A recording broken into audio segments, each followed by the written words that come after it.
28 years later is around the corner, and besides answering questions as to how the rage virus has lasted nearly 2 decades, another question has arisen in the form of why skip the chronological order of days to weeks to months? We just went into a new trilogy all involving years. Well, back in 2012, director Robert Thompson decided he had waited long enough for an official sequel and set out to make his own movie 28 months after.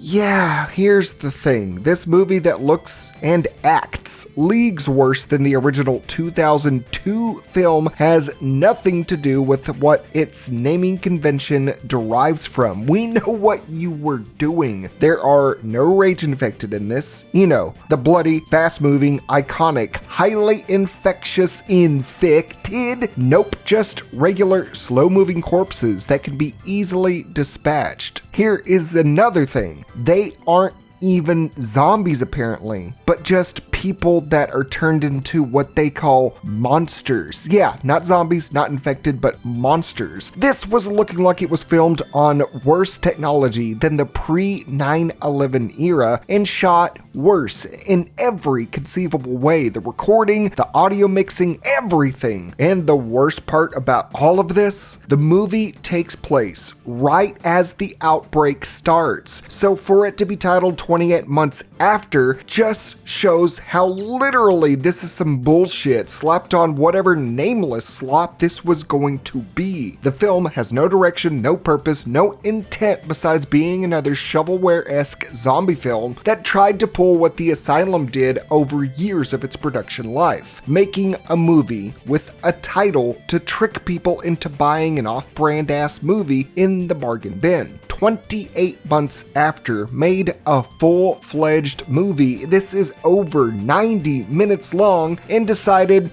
screw it, name it 28 months after. Who's gonna know? Everybody's been waiting for that. It's not a subjective opinion to say this is a crappy bait and switch of the highest degree, but why is it so bad? Why did making its title 28 months after piss me off so much? Well, let's get into that as we discuss 28 months after, the worst ripoff imaginable.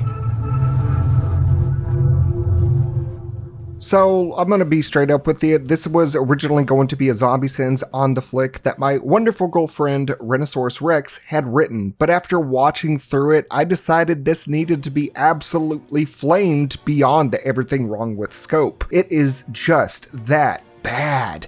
Again, this was produced, edited, acted, and released in 2012, 10 years after 28 Days Later. So the whole we were going for the low budget look and feel doesn't mean you should regress in every way, shape, and form. 28 Days Later used the filming equipment that they did because of budgetary restrictions, but also to make the setting feel gritty, raw, and unfiltered. It's working with what they got. It still had solid characters, dreadful solitude, unsettling moments, some pretty good carnage, and even worked its damnedest to make it feel like an empty world by shooting London at the earliest of dawn to make it feel barren. There was so much effort that kept ramping up as the film progressed that has remained a staple in the horror and zombie genres alike. The bottom line was it had a limited budget and it worked with it, and it worked with the equipment they had. 28 months after has none of that. It's just a $1 bottom of the Walmart bargain bin DVD movie that slapped the name 28 months and then after as an afterthought to entice people that had long awaited a sequel, looking like they wanted to follow the philosophy of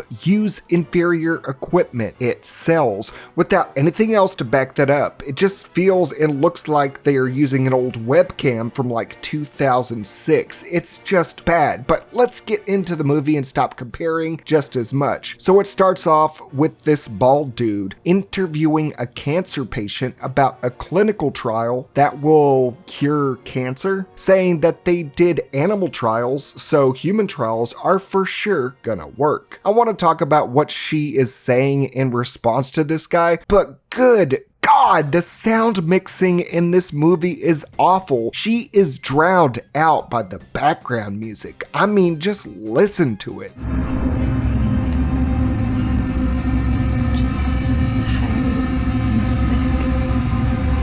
The gist of it is she's tired of being cancer ridden because, yeah, who wouldn't be? And then he hands her some pills with his bare hands, mind you. He's not wearing gloves. You don't want to practice cleanliness with someone with a more than likely lowered immune system, but okay, sure, bud. As she ingests the mystery medication, she starts to keel over from pain as it suddenly looks like a video from JCS Criminal Psychology. They are just going to do the first human test with a new medicine in a random carpeted room and no kind of monitors to keep track of the patient's vitals, but just, hey, take this with my strong hand and that icky cancer will be gone. 28 days later started with running tests on rabies monkeys and forcibly exposing them to violent media 24/7. While insane for all of that to be going on, at least it has some dark buildup and reason and is just interesting. This is just, hey, we got a random room in the police station. Let's go give this dying girl with cancer a magic pill while we don't have any equipment anywhere nearby and see what happens. Then the dude with the Tyler 1 dent head just sits there letting her die and spew some Kool-Aid out of her mouth. His reaction to killing this cancer patient? Dang, bro, that's crazy. Yo, let me call up some people. We will get this shit straightened out the second time. No worries, just relax. The dude sees a person die and is just like, we need an ambulance here. The cancer girl instantly reanimates with hawk eyes like a Mihawk and tries to bite Baldy, but just kind of flops around until she gets a migraine and then grabs at her own head before just plopping to the ground dead. The music is literally screaming at you the entire time, all while the most monotone reaction to a cancer patient's brain exploding is going on. The dude goes to another room to see, where the fuck is this movie going? A chick with a bulky man chained up like a gimp. A business dude receives a debrief on this medication. They have a shit ton of conversation, and I would love to tell you what they said, but it just sounds like this. While the music is all like,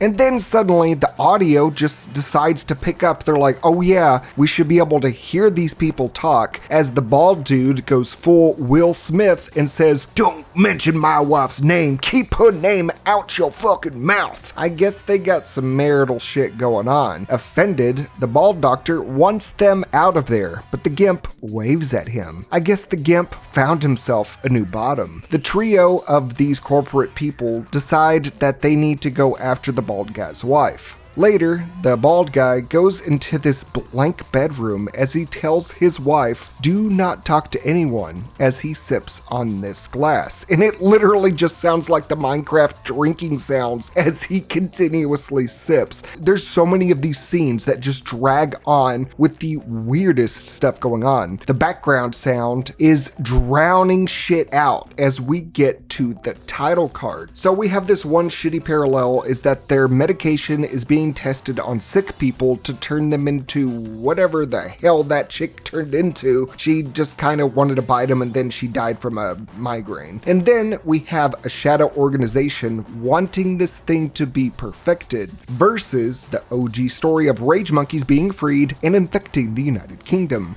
Okay, wow, surely after this interesting story about turning sick people into monsters, this origin story, we will get something like the 28 Days Later first movie, where we have the time skip. Nope. We don't get a time skip. We don't get something that says 28 months later, because that would be too hard having a black screen and just saying 28 months later. We just get random radio reports of this outbreak of sorts before it cuts immediately to a couple talking to each other in bed for ages as the guy suddenly proposes to her in bed. That is how you're gonna propose? Wow, we got this romance subplot so lazy that it couldn't even get out of bed. She gets out of bed and does her ponytail for 13 long, agonizing seconds and says she's gonna go get the mail. I guess they ignored all the apocalyptic messages like Dawn of the Dead 2004. The new fiance goes outside to see a bloody, I would say zombie, but it's not that, or infected. It's just a person.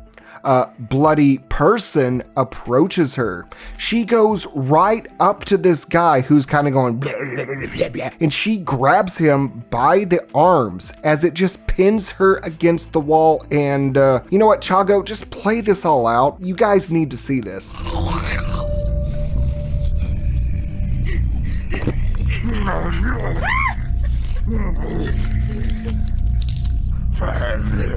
She literally just lets out a yelp and just slowly goes to the ground. Yeah, this is how humans react to being bitten into. Honestly, she acts like she was into that shit. She is a bloody freak. The bloody person guy then, instead of doing anything else, just walks a few feet away, backing up, and then just stares at her as she bleeds out. The boyfriend runs outside to see her bleeding out on the ground, and the bloody person guy staring at him as well. It doesn't even attack. It's just sitting there going, are we gonna do something, bro? Or are we just gonna, I don't know. It's just the zombie waiting for the actor to initiate combat for the best zombie melee scrap you will ever see.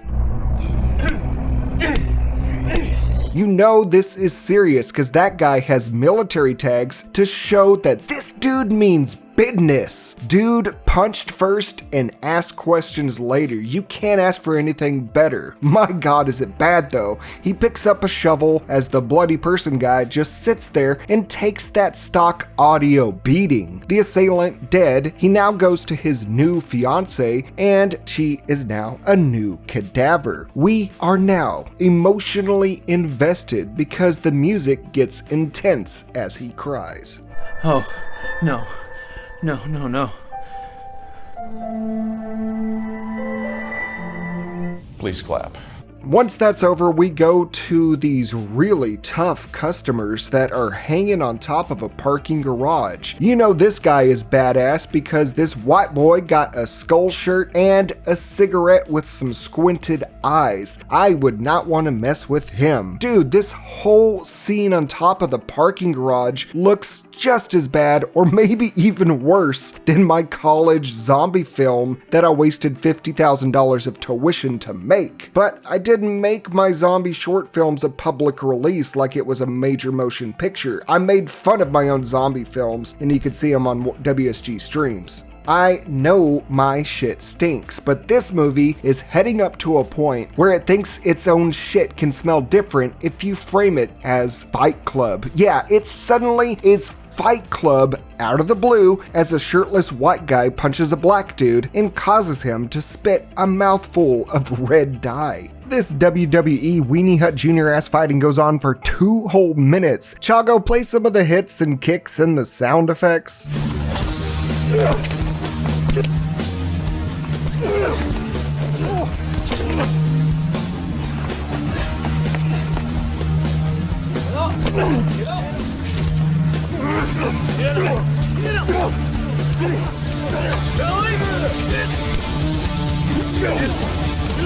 I mean, they pretend to punch each other as the shirtless white dude eventually gets KO'd, and he still keeps beating his ass raw. He's already dead. Bloody and basically unconscious, the black dude celebrates his victory with a handshake and then sacking himself up.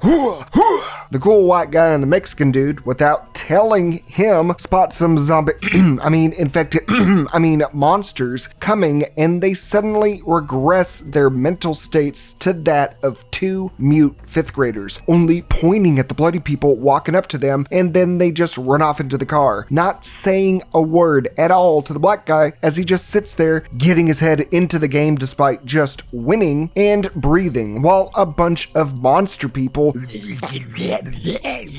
right up behind him. He doesn't notice this, all while the other two dudes that were with the shirtless guy are checking on him like two raccoons picking at a trash can. Apparently, the sight of these faux zombies caused people to lose brain cells, as the Fight Club dude just lets himself get easily bitten by this Hot Topic Deadeye. And then the two scrawny dudes that are checking on their friend see the bloody person and then without hesitation just ditch their unconscious friend. Wait, no, he's apparently awake, as shown by the peaking microphone. Dude didn't even physically react to being eaten. Did they originally think him getting eaten alive unconscious was the plan, but during post-production decided, nah, let's have him yell into my iPhone too so it sounds scarier. The Fight Club guy just sits there letting his gains get diminished as he proceeds to snap the Spencer Shopper girl's neck.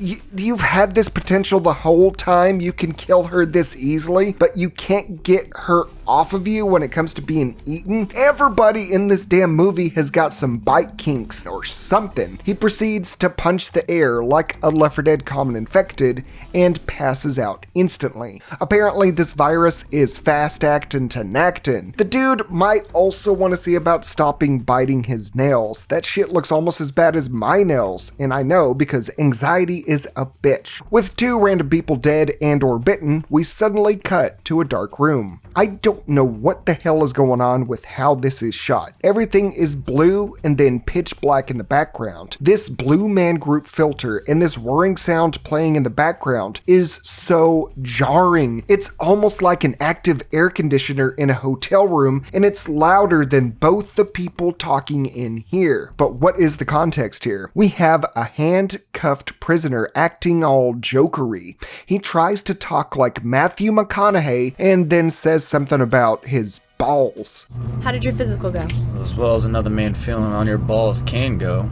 Then the girl, or nurse I guess, asks him this. Why did you murder those people? And his response is, Because I wanted to. You wanted to. Grab a brush and put a little makeup. You wanted to. Undiscussed the fader with the shake up. You wanted to. and then he wants to discuss the terms of his release, and he takes a puff of his cigarette.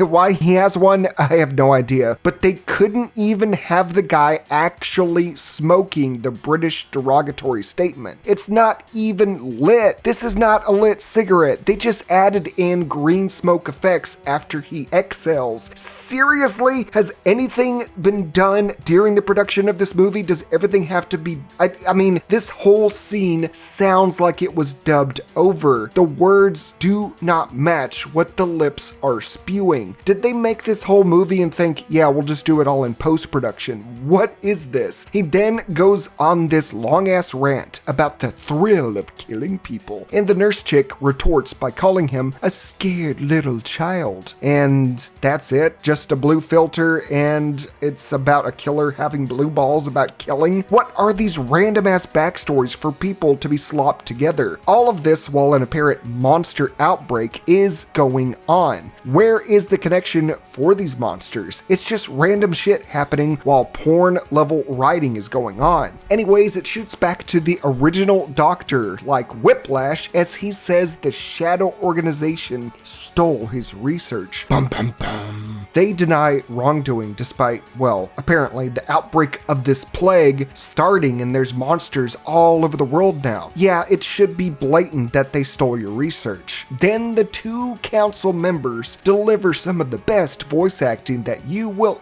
ever see. You can't seriously be accusing the council of such crime. Your loyalty is to me. My word is law. Besides, Council is the one that weaponized your research. Then, as a way to pacify the Doctor when he is getting heated, they hold some specific information above his head to calm him down. Now, they aren't saying that they will release information that he made the plague virus or how he has been luring terminal people to his quarters for twisted research. No, they are holding the fact that he is impotent from his own wife. Yeah, you made a world-ending mind-bending disease, and it accidentally released or against your will, and the thing that's holding you back is the fact that you're shooting blanks? Really? Well, with this information holding him down, the Gimp goes across the room and cuffs the doctor as the council members go to investigate. And then we shoot back to the blue back room as the nurse agrees to turn off the cameras as he uncuffs himself. She sees him uncuff himself and then just sits down to talk to him as he fakes smoking again. Again, it's not hard to get fake cigarettes that look like they're lit. They didn't even try in that regard. The killer then gets into her head, saying that he will reveal more about his mind for her to unravel if she breaks him out. Oh God, is this turning into some Harley Quinn ass shit? News of the outbreak then reaches them as the security guard tells her. Apparently, the woman in the psych ward knew about the plague ahead of time, as the security guard says it is out and it's killing people. And then she tells the killer and us as the audience what is going on and says plainly and as drollfully as possible what this is. People are dying, and they're coming back to life and eating each other. The guard then repeats the information of having to escort everyone out long enough for the killer to, in broad, I guess blue light, not daylight, blue light, take the guard's gun and pop him twice. I don't think gunshots would sound like that, but the killer dude's got a gun and he leaves with the nurse. Jesus Christ, they want this deeply disturbed ass inmate to be so badass and misunderstood. But my God, is it beyond cringe. Oh, what the fuck am I watching? And these two, they are definitely gonna bang later. I thought this is a 28 days later thing. What the you called this 28 months after, and now we have the Joker and Harley Quinn. Oh shit, that was quick. They were banging. Oh, never mind. We have jumped to another set of new people as they get intimate. And the audio sounds really muffled, like we're in bed with them, spying on them.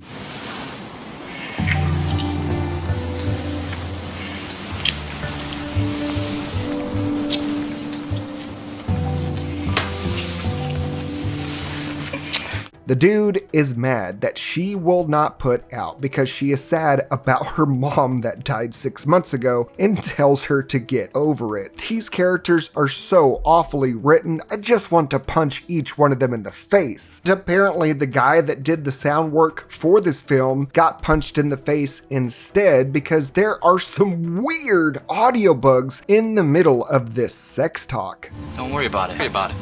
Yeah, I don't know what the hell that was. But they get busy. And then we jump 4 months and she is pregnant? What? And we get this weird ass background music that sounds like off-brand 9 Inch Nails that is playing while she searches for food across the house. Look to find escapes.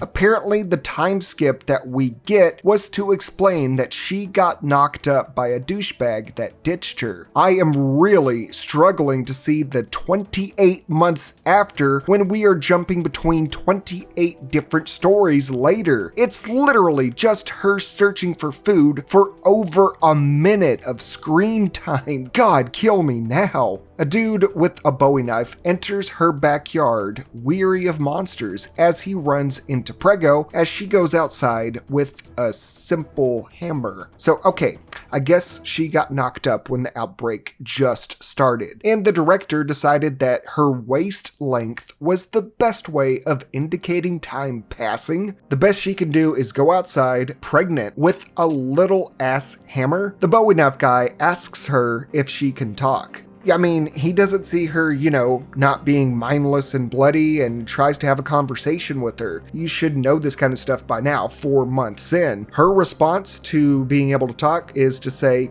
"You got something to eat?" And then they go inside and she eats some cat food. Perfect for that little baby inside. They bring up each other's stories about the difficulties of surviving this far into the outbreak. And I shit you not, I got floored when I heard this dialogue. And you have to fend them off when you're pregnant? Or worse, with a crying baby in your arms? In the middle of talking to her, they dubbed over him with a different person's voice, and not even in the same recording style. It went from this muffled, burly sounding, confused guy to a flamboyant boy saying, or worse, with the crying baby in your arms. Like, holy shit, you have sensible dialogue from a person, but completely undercut it by slapping in a piss poor dub over in the middle of the conversation. And at this point, most of your dialogue was not being able to be heard. But this is when you decide that you need to dub over so people can hear. You have like what? It's been 30 minutes so far in the movie, and you decide in the middle of a conversation to dub over this specific part. It does not make any sense. Anyways, they argue back and forth if she should leave or not. But again, their words are just so damn muffled by the soundtrack. But one line of dialogue stuck out that made me burst out laughing. I think you underestimate me.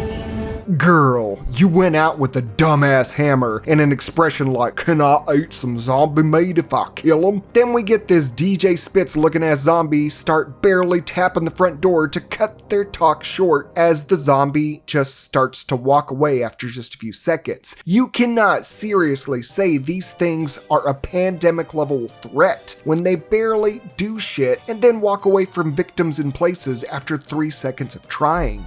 The two people walk outside anyway, and the dude slices the zombie, monster across the face with his Bowie knife, with a shitty sound effect, as it literally dies from a simple cut to the head. Not a stab, not a gunshot, nothing that would actually penetrate the skull, and it dies. Again, this is a threat. You're not making these things threatening in any way. And 28 days later, we knew from the start that a rage infected was something to be feared. And in the span of just showing the zombies or infected or monsters or whatever the fuck you want to call them, you are making them seem like something that you can easily just tip over and watch them die. It is insane. And then we have 3 more of these zombies. I'm just gonna call them zombies. Screw this. They slowly saunter up as they go back inside as the dude says that the woman is not safe here. She has been here for 4 months while pregnant and is completely fine. And you literally tapped one of them and they died like they were on 1 HP. It's obviously fine. Surely he cannot convince her to... Well, we're safe in here. But for how long?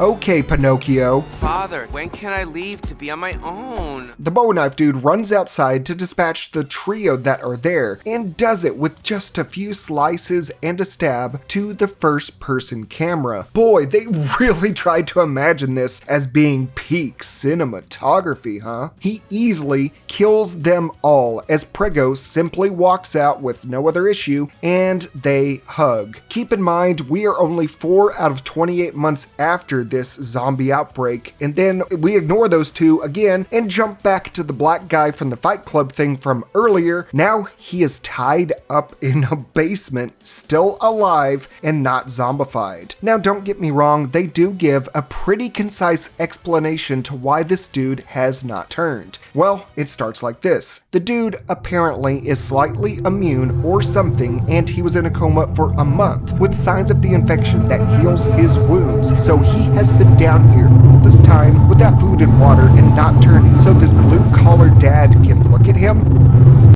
Okay, Jesus Christ, I cannot hear or say anything. This noise is so goddamn loud. But summary of what they said: if you have HIV, you are technically immune. It's kind of like that Simpsons meme where all the diseases get stuck in the door. The bottom line is that the STD fights the zombie virus in your body, making you stronger. Jesus Christ. Instead of the original rabies as a baseline that makes people insatiably angry and bloody and all that, we have freaking HIV. So we are going to be leaning towards people intentionally getting the HIV to become superpower monster hybrids with a sex disease. Where is this shit going? And what about him being in a fight club lended towards him being a carrier of HIV?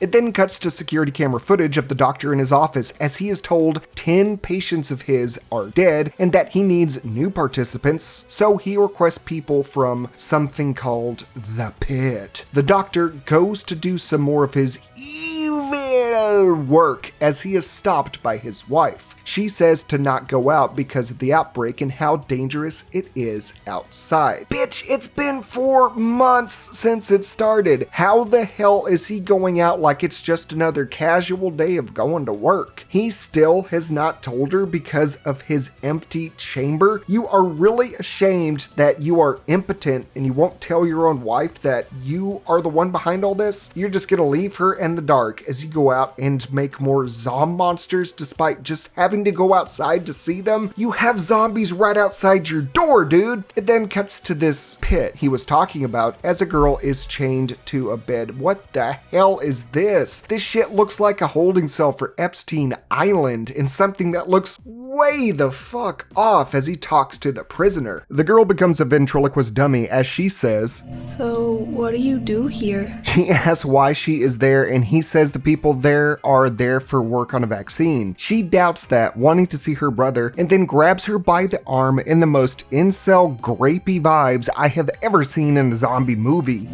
How? You're hurting me. Not polite to run out of such warm hospitality. Painfully cringy and raising a lot of red flags as to what this movie originally was going to be, and she smacks him as he limply smacks back, retorting with, All I wanted was a bit of company. I'm genuinely blown away as this feels like found footage from a police investigation. The doctor went from being Hank Hill insecure about his ball soldiers to hating the council to now being this creepy ass dude with this bottom tier pornographic writing. The Fight Club dude is still chilling tied up in this basement as he wants out. The fat dude pulls out this insulin needle, it's a syringe with the virus, stating he wants to find a way to make superpowered people because of his HIV, saying the injection will kill him, but again, making it inaudible to hear. They'll most likely have to salvage what they can from your body.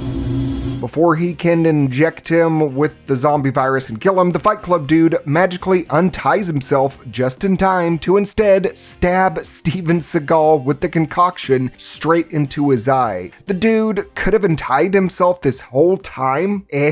Also, why would Seagal even wake this guy up in the first place and then monologue about the injection killing him to make superpowered people if Fight Club dude was unconscious for a full month? Also, why would killing him be necessary if you want to test out healthy people gaining superpowers? Why are you going to kill him? The killer and his nurse friend are searching a car for supplies when they spot a random dude walking into a house. Looking low-key kinda racist, they stalk the dude from the window and talk about tricking him. I think they and the movie staff forgot that this is supposed to be a zombie apocalypse 4 months in, because what signs are there of any of this end of the world scenario? She puts some dirt on her arms to look like she has been having a hard time and then goes and knocks at the door. The guy asks who she is and then allows her in for some reason, and that's it. Holy shit,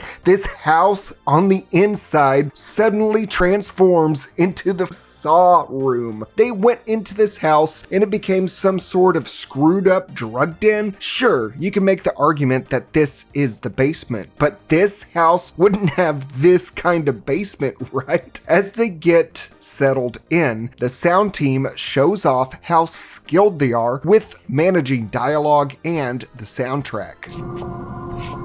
Here's a towel. You might need it. We don't need our blaringly loud soundtrack anymore because he's telling this girl she dirty as hell.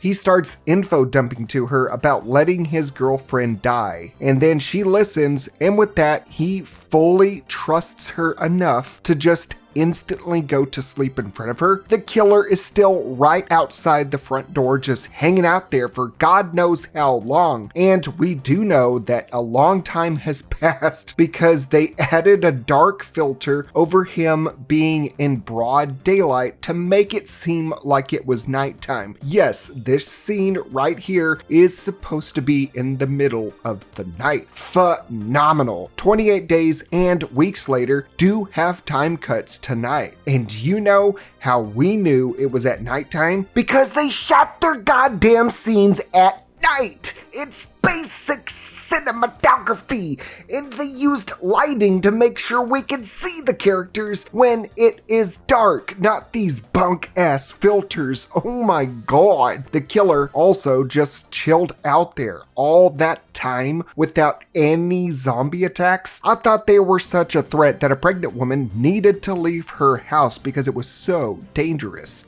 This isn't a zombie movie anyways. Why would we worry about zombies? They're monsters. The nurse wakes up from pretending to sleep and then starts looting this random clean garbage bag full of the guy's supplies. And the dude sneaks up behind her and knocks her out cold by hugging her. She wakes up bound and gagged in this creepy ass kidnapping looking basement as he is sitting over her with a knife, talking about having fun with her. What the fuck? How do two different character groups both have similar screwed up sex-like scenes like this? Bro, this was not a zombie movie originally. They did not write this with zombies or even horror in mind. This was some messed up Pornhub shit that would have gotten banned, and they repurposed it into a zombie movie that got slapped with the 28 months after title, but then they decided, no, they're not zombies, they're not infected, they're monsters, but it's not connected to 28 weeks later or days later, but we're gonna call it 28 months after. Holy shit, what is this? Stupid bitch! Yeah, no, this is exactly that. It's exactly what I said. It was some weird sexual stuff. The killer dude pulls a gun on him and they interrogate him about how many women he has done this to. I don't know, 20 or so. The dude is saying it like he got his hand caught in the cookie jar, like, I don't know, you got me. And where did this grape subplot even come from? They were just randomly following a dude that went into his house. Are they going down the route of the plot line of the killer is actually a good person because we found somebody worse? Because no, this is just horrible writing. The nurse then stabs the rapist to death, and with blood on her, the killer initiates Joker Harley's sexy time, and they proceed to get intimate for what is the longest minute of my life. Yes, this goes on for that long. And what did I say? I called it. And my god, is this just the writer's barely disguised fetish all over this crap? That's been like, what, 3 sex scenes now? One of them followed by a near grape one? Look, I know the kiss in 28 Weeks Later was stupid to all hell, but I guess the guys of this movie wanted to take the promiscuity and stupidity that could be blended together in a zombie apocalypse to a whole goddamn different level because, oh my god. Now we're gonna get back to Bowie Knife and Prego that are walking around when Fight Club dude randomly rolls up and starts beating the hell out of Bowie Knife. They fight for half a minute before Prego just runs in and goes, sorry, we're sorry, stop, no more fighting. And they just stop because she says so, and then he brings up how he stole sunglasses. So Fight Club literally can only fight random ass people that just stroll up. The dude is just trying to get bit again with that kind of logic. With that stupid ass exchange done, they decide to walk together. They're a group now. Fight Club, with his superpower hearing, then all of a sudden can hear people following them. I don't know what that means, but he is right when Joker and Harley stroll up right behind them. The nurse got banged by the psychopath once and then starts talking like this. Shut the fuck up! You got a pretty big mouth, bitch. Do you know that? Don't worry. You'll learn to love me. I promise. Fight Club does not want them there, but Prego says, nah, we good, let's roll, because the writers need this team up now. Why would they team up with them? They find an abandoned house and then see a dead body. Harley Quinn, or should I say Barely Quinn, reels at seeing a dead body, despite just having sex with Jeffrey Embalmer on top of a dead body. She says, "Dang, bro, that dead body could have grown up to be a doctor that could have cured cancer." She was just talking like a sassy teenage asshole minutes ago, and now she's gonna go into philosophical discussion about the value of a life? Pick a lane. A zombie mom randomly walks down the hallway. I guess we did another time skip where everyone's sleeping, as this zombie mom grunts and walks up to the pregnant mom who is just sleeping on the floor. Is every house that they go to either a drug den or have no beds at all? Regardless, the pregnant woman wakes up and freaks out at the sight of this zombie as Bowie Knife defends her by pinning the slow-moving non-threat to the wall, putting his arm directly in her face, and asks if the pregnant woman is okay long enough for him to get bit. This guy killed 4 monsters earlier, but just by love tapping them. But then suddenly he just bite me. I'm done trying. No one heard this zombie coming as Barely Quinn walks nonchalantly down the stairs and shoots the zombie in the head. If you can call that shooting, that was the most pathetic zombie headshot I've definitely ever seen. There are literal gunshot stock sound effects you could rip off YouTube at the time of this movie being put out that would have sounded way better than this. It sounds like an airsoft gun that was trying to be PG. Prego starts crying, blaming herself, and I mean, yeah, you're sleeping in an open hallway, unprotected, without checking the house thoroughly. David Bowie Knife Guy storms off as the killer comes downstairs to start yelling about the nurse wasting bullets. She just perfectly headshot the thing while you sat there having wet dreams about Heath Ledger. But the killer hates human life that he can't bang, so what can we do? Fight Club returns as the killer starts screaming at him. Fight Club dude shoots back at him with this. I told you I want to fight the dude. The steps louder than him defending himself as killer points a gun at his head because he was outside looking for other people. You are gonna just threaten to kill him? Like, I know he's a violent psychopath, but really? While stuff is, I guess, escalating, our perspective is jolted back to the doctor's wife. We have a random ass woman from the council in lingerie walk in her house saying shit about her husband. The wife is understandably confused and then decides to go open the front door and just sits there while the cameraman slowly walks towards her awkwardly for 7 whole seconds before finally transforming into a ninja zombie that bites her. She dies instantly. The woman that could not be told about her husband's spermicide is now dead because he was too afraid to tell her, and she also forgot zombies existed outside despite saying zombies existed earlier. To be fair, I forgot zombies are a thing in this movie too. I cannot really blame this woman. The zombie then, after killing the wife, sets its sights on the umbrella Playboy girl as she just gives her a cover girl stare for ages. And the zombie backs away from her like it is scared. It just backs out the door and that's it. So not only are these zombies barely a threat, but they can actually stumble away in fear from a person. Rage infected would never bitch out like this. Unaware of his wife's death, the doctor worries that information about the locked up girl from earlier could get out, despite the world supposedly having already ended. So are they trying to make this a cover-up, or are they saying things are already too far gone, so that's why they're working on a vaccine? Which is it? You can't have both. You're not gonna have the police busting down your door because of one girl when there's a damn zombie apocalypse going on. The captive girl then questions this dude on why she deserves being captured. He agrees that she doesn't deserve any of this, but oh well, go take your potty break. It'll be okay. She goes into the restroom and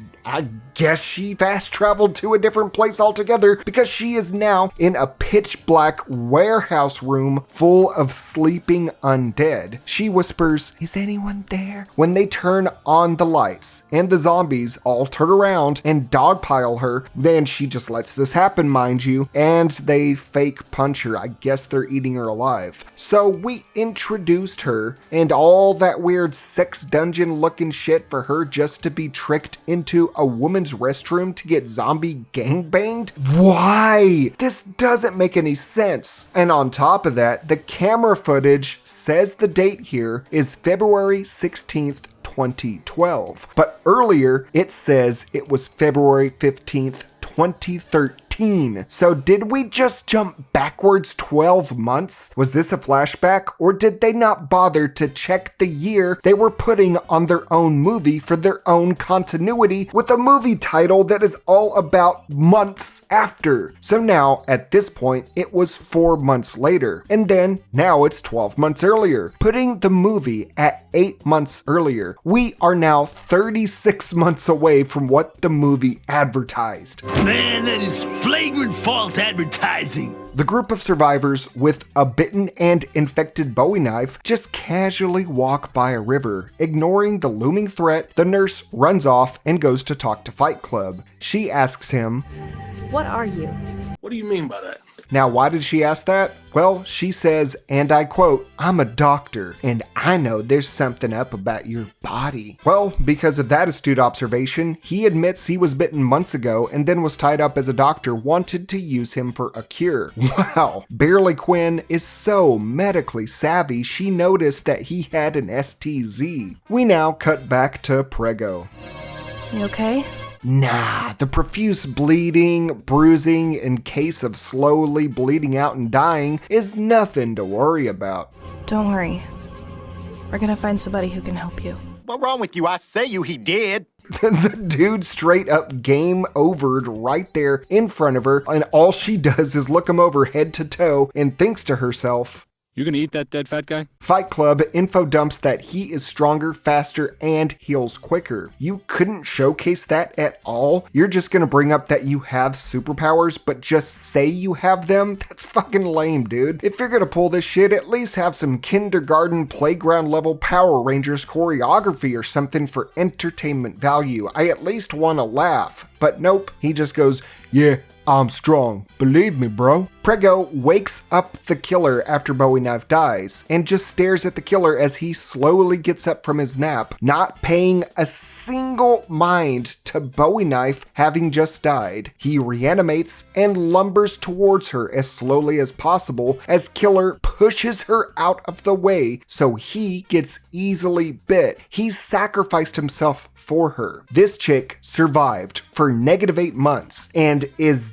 this oblivious to the undead? Can we please have our pregnant women be badass, man? Let's see this blimp bust some zombie heads, not just be a sack of potatoes to be knocked down just for being knocked up. The killer slices Bowie Knife once across the face and it kills him instantly. Wow, I don't know if you realized that, but that was peak foreshadowing. Bowie Knife guy killed a zombie with a slice to the face before, and now his own zombie dies in the exact same way. This writing is beyond our understanding. But again, brainlessness prevails as he has this abnormally large bite wound. So the killer saved her ass. And when she brings up how they have to tell the group about his bite wound, he pulls a complete 180 on the value of her life and just...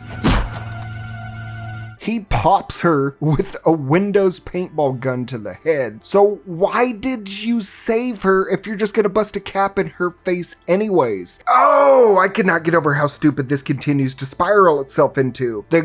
Whatever. Okay, pregnant girl's dead. He covers his bite wound with his jacket, the same one he wore this entire time, and then miraculously had off right before being bit. The nurse and Fight Club run in and ask what happened, and he says, she got jumped by zombie Bowie knife, nothing I could do. And they just take his word for it. The nurse I can kinda get because she has a thing for some Joker ass shit, but Fight Club stated he knows exactly who this guy is, that he is a killer, and just takes his word for it despite seeing a bullet hole in the pregnant woman's head after you just heard a gunshot go off. God, please, can these people not be so goddamn stupid? Okay, I'll give you the benefit of the doubt. You're probably going for that whole duality of man angle. 28 Days and Weeks Later had great scenes exemplifying that. The soldiers baiting the group in 28 Days into safety just to drug the women to use them while imprisoning the guys, or the army having to execute all people because it got out of hand. But having a known killer flip-flop over and over on who dies is just lazy as hell writing. Yeah, we get it. He's an insane in the membrane guy and we don't know what he's thinking and he's gonna kill. Okay, but Jesus. The group moves on from this, and as they make their way downtown walking fast, Terry Crews with his super hearing says people are coming, and then two cars roll up.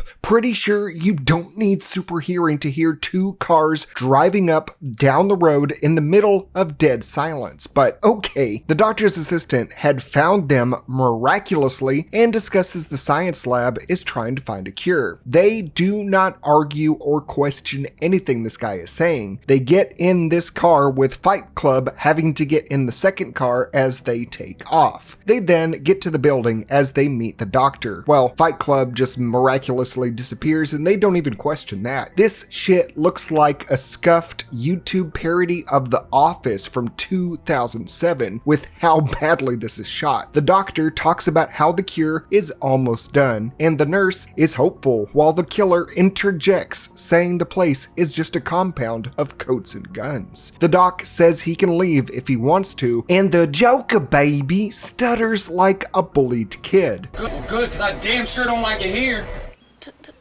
Today, Junior? Like, okay, dude, he obviously feels off about the place, but seriously? The nurse says she can probably help them make a cure. With what? The STD you got from the psychopath? It cuts to Fight Club being put under as they extract blood from him for testing. Apparently, they knew about his superpowers somehow and instantly took him in for cure testing or whatever they're doing here. How did they know about this? Was there a missing piece of exposition between Steven Seagal earlier being connected to this council, or was the music too loud to hear any of this explanation earlier? Joker reveals to Barely Quinn in their holding room that he was bitten, and he shrugs it off saying the cure is almost ready, but then grabs her by the hair and says he will kill her if she snitches to the people around here. Dude, you're lucky they didn't check you for freaking bites. Calm your teenage hormone having ass down.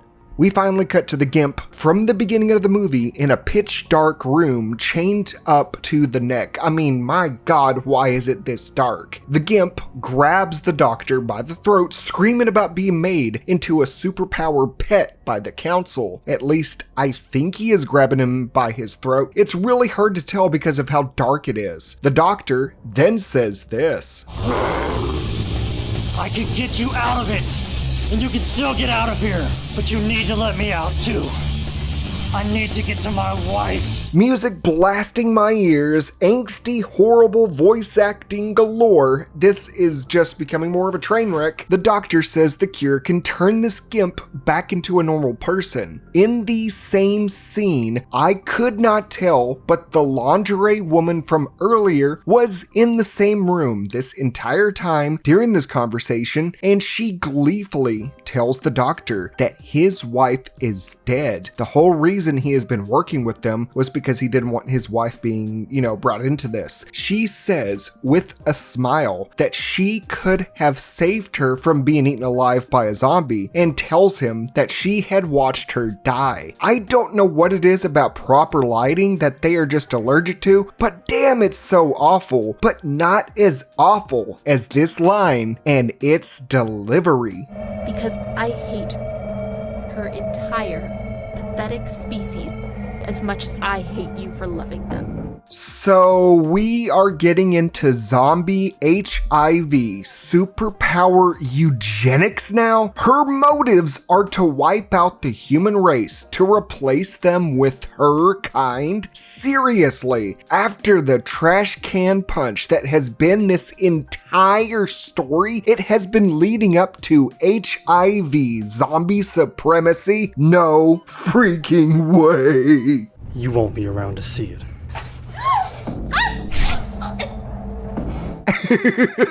Not even 3 seconds after rambling about her plan, does she get killed by a spermless doctor with a knife? Seriously? We had all this exposition about we're gonna be the master race and we're gonna wipe out humanity. You get killed by a simple knife?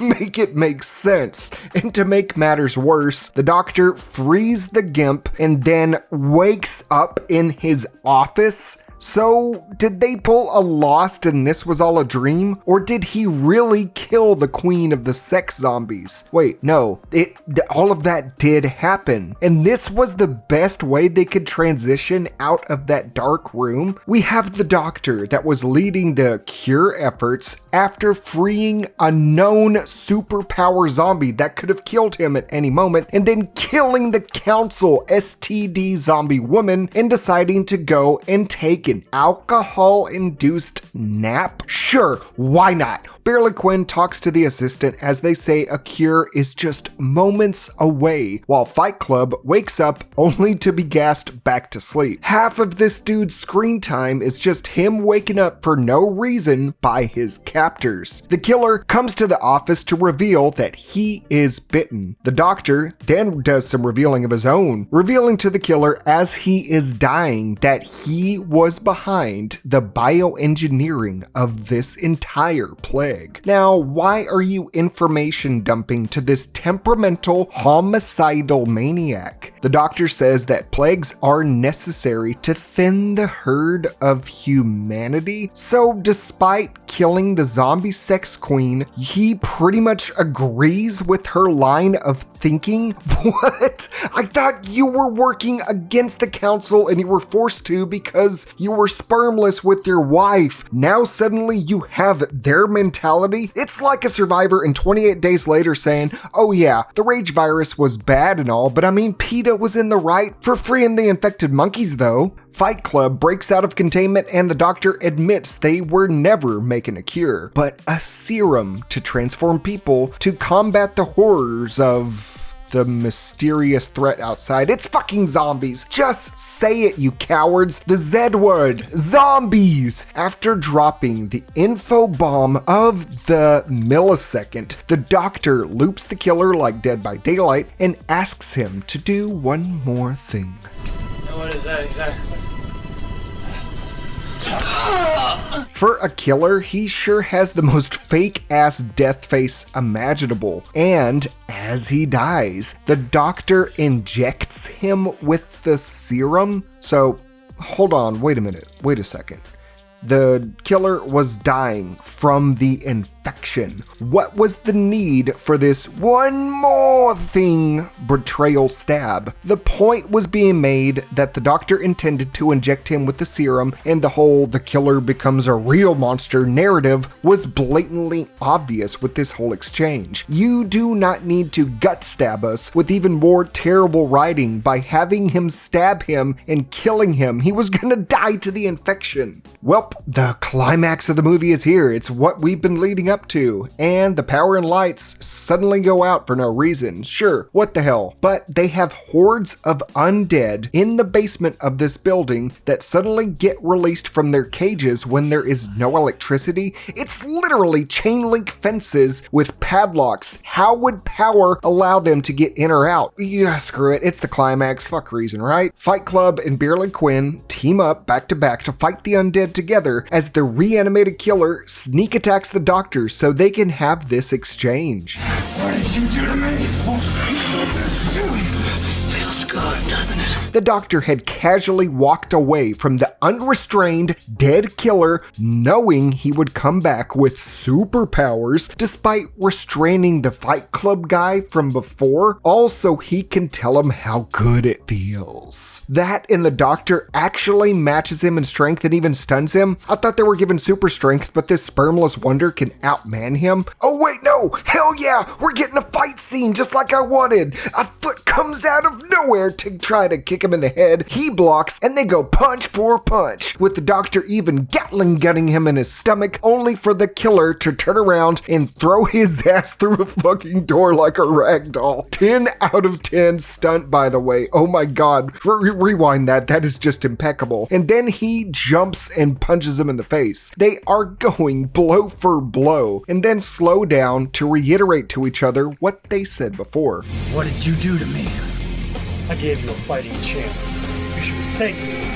Nah, bro, you are a limp dick doctor. How are you having this Marvel final fight scene with the music just blaring with the STD killer superpower dude? I know I asked for some fight shit to show off the powers, but this just shows these powers just make you equal to a little bitch. All of this going on while Fight Club and Barely Quinn are killing the hordes of zombies in the easiest way possible, literally barely swinging their melee weapons and popping them with their water guns without any issues. They killed an entire horde, and these are the same deadites that killed all of society and most of the main cast? Sure, pal. If we wanted a showcase of superpowers, why not have Fight Club, who has had superpowers apparently this entire time, decimate the dead? Nope, just this.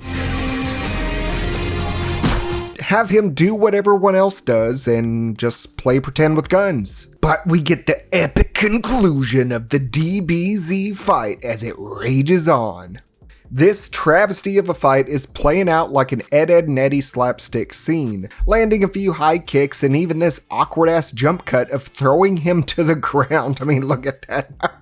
The doctor gets up and reveals, oh, he was an STD superpower zombie this entire time? What? That shut me up. The killer tries to punch the doctor, but misses due to his lightning fast reflexes, and then... this fucking edit here killed me. The grunt of the whoa, then pretending to lift him, showing his feet lifting. Oh my god. And then it just gets better. You're nothing but another failed test. They really tried to make this hardcore by having him get flung around, but the editing and poor acting just make it better in the worst ways possible. This is not one of those it's so bad it's good. It's just awful. The awkward 1-second edits just show they were not confident in anything they did. That and the fact that the doctor basically has the same mentality and physique as the zombie sex queen now. Did the writers just decide that the doctor was supposed to have the zombie STD eugenics mindset this entire time, and with the zombie sex queen dead, circumvented any kind of connected writing to make him the final big bad guy because whoops, we killed the main villain, I guess? I don't know, but the fight suddenly stops like this. What the hell is that? Fight Club and Barely Quinn say they need to go high and low for the last single zombie, acting like it takes some kind of co-op skill to kill these things. But they don't do either of that and just kill it outright in seconds. They just say in words at this point, especially with this weak-ass sound effect of a crowbar hitting this zombie's skull.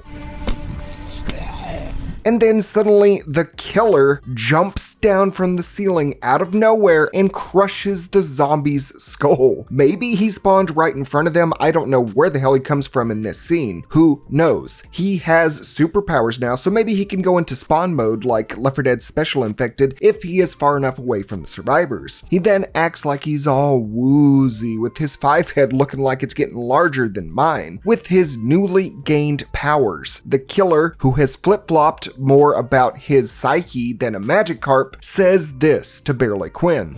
I used you.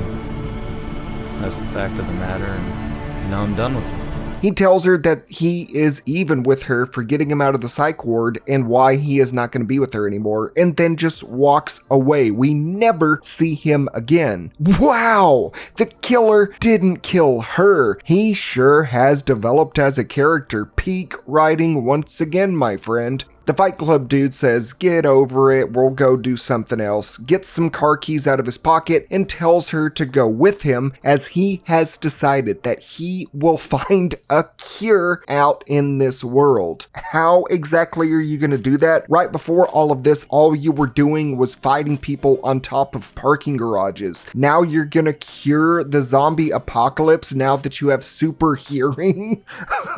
Aren't you still infected, by the way, and could relapse at any moment and kill her in a blind rage? I think that's a plot element, I don't know, but where are these superpowers of yours anyway? All you did the entire movie was hear people walking up to you and driving cars. I could do that at any moment. Barely Quinn has a monologue while she just, is staring out the car window as they drive through a cornfield, saying there's zombies and monsters and humanity deserves it, maybe, I don't know, and that they are heading to Florida? Of all places, you're going to Florida? Really? Florida.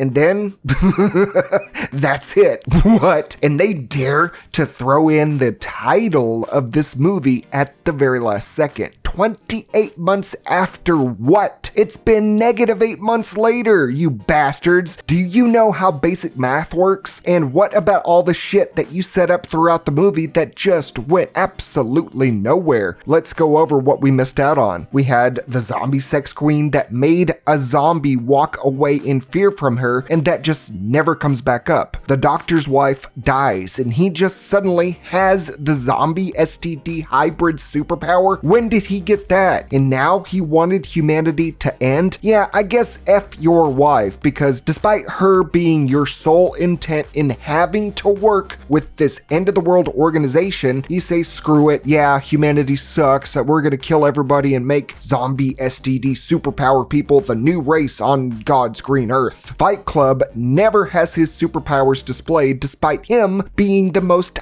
hyped up character supposedly with these powers, but they are never shown. He is just sleeping. Is his superpowers just sleeping and hearing things? I do that every day. Half the characters just die stupid deaths out of nowhere and let themselves get bit to such an extreme degree that a zombie sins could not contain how stupid they were and led to this whole ramble of a video. The doctor just dies to the killer, who, I remind you, willingly reanimated the killer and let him live, and then dies in such a lame ass way as it fades to black, and you just have to say, wait, what? That's how the fight ends? There was nothing satisfying about the climax of any of this. It was literally A and B happened. 4 separate groups of people existed. Now they team up randomly. Oh wait, no, never mind. They're gonna kill each other. Oh wait, never mind. They're gonna go to the doctor's house, and then they're gonna die, and then there's the shadow organization that goes nowhere. Then we get a shit fight with the shit ending, and now they're just gonna go cure the zombie virus by going to Florida. Wow. How in the ever-living hell did they even consider putting 28 months like it was connected in any way?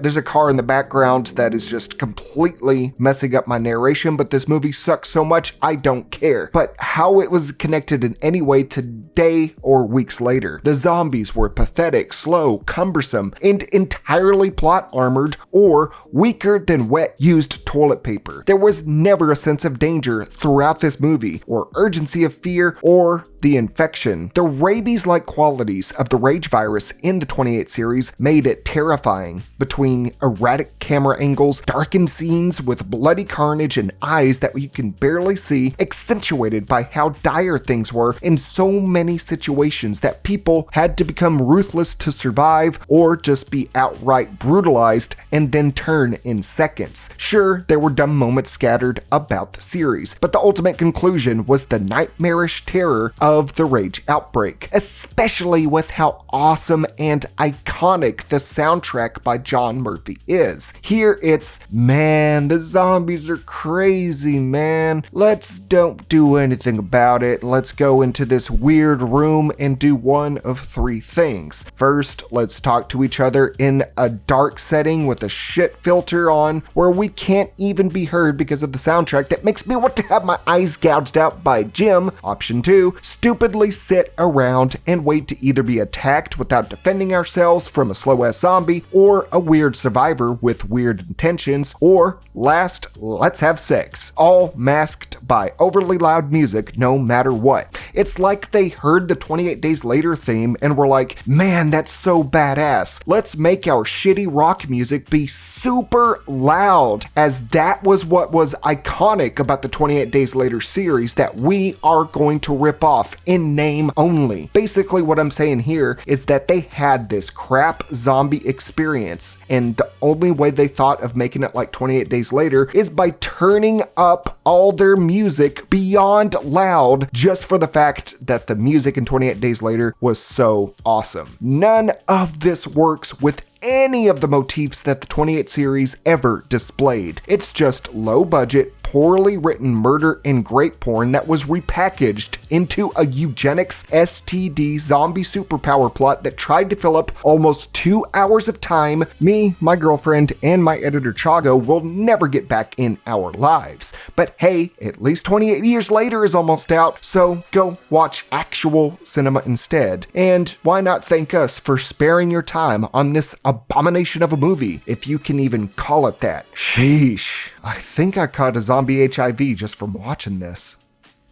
We're not going to spend too long in the outro, but thank you to my Patreon patrons and YouTube channel members for supporting the channel by chipping in a buck to be featured on this list here. You can do the same and see these videos up to a week early if you do so on my Patreon. Support us by using code WOW at checkout at Gamersupps for 10% off your entire order. And until next time, stay happy, stay healthy, don't go banging killers with a zombie HIV to give yourself superpowers, and stay WOW.